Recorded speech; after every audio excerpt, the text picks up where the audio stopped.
आबे आबे संगवारी रे चौरमा भलाए खेले भटकुल खिलाए ना ना ना ना रे मारे तना दीवान रे दो ना ना ना ना रे मारे तना दीवान रे दो।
झमाझम वीरों के पारी रे हरे हरे दीवानी नी चटकारी रे कैसे बैठे बताना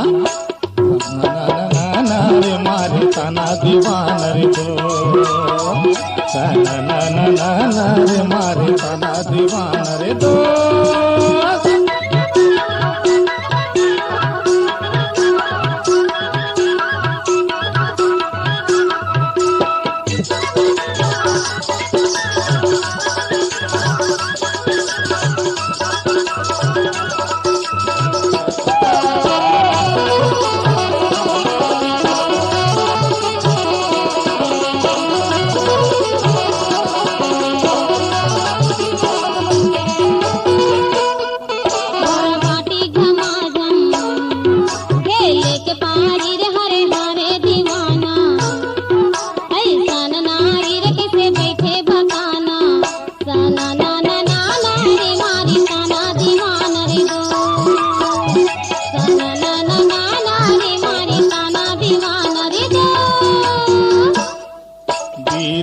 झमाझम आखी मुंड पारी वो हरे हरे दीवानी शर्म नारी रे कैसे बैठे बताना सना ना रे मारे तना दीवान रे दो सना ना रे मारे तना दीवान रे दो सना ना रे मारे तना दीवान रे दो।